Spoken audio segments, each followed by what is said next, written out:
Well, hey, greetings everybody. We are here at the 2 Mile Coffee Bar in Beverly Morgan Park with my friend Sam, who works here. So, Sam, the 2 Mile Coffee Bar has a great sort of story where it came from in terms of community and stuff. Tell us about that. So basically, one of the owners, Nate Hollister, and his wife Sonia moved here around, I think, 6 or 7 years ago, and he works in the city. He's an architect, and he takes the train here. And he had always wanted to open a coffee shop, and he noticed that Metra wasn't really using this space. So he reached out to them, asked them if he could use it. So him, along with his wife, Nate's sister Greta, who had previously run a couple coffee shops, and her husband Patrick, they all got together and started up 2 Mile in 2019.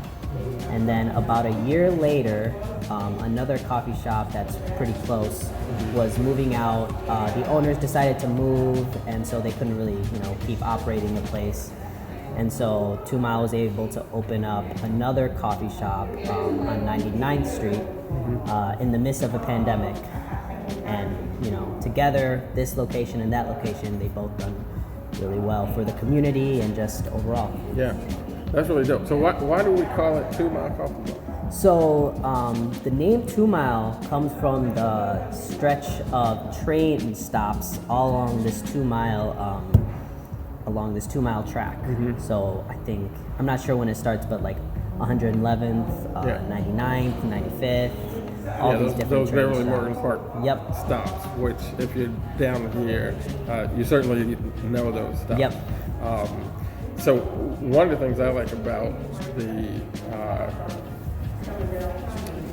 the business and what it's doing, because it's local business, but it's also about community, which I think is something that's sort of overlooked in a lot of conversations. There's something about people who live here and are connected here being able to start a business and do beautification and those types of things. How long have you been involved with 2 Mile? I started working here in May of last year, so right as they were opening their second location, I started. Yeah. So do you see that when you're in here versus a Starbucks or something like that? Just the community dynamic, how does that play out on a day-to-day? I think for one thing, all of our staff pretty much are on a first name basis with a lot of our regulars, and if they've never seen someone before, we instantly want to get to know them. And then these people feel comfortable coming in, we like to learn their orders. I think it's just a really nice place for people in the community, and even if you're just visiting the community, you can really feel like you're connected. And it's just a place, it's almost like a family. Yeah, for sure. Yeah. So, I think that's super important. Yes.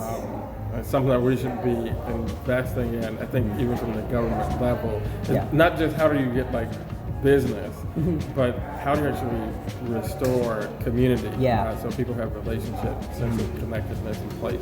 Yes. Sam, thank you so much, man, for having me in here and for chatting today. Really happy you got to come out, and really nice talking to you. Yes, indeed.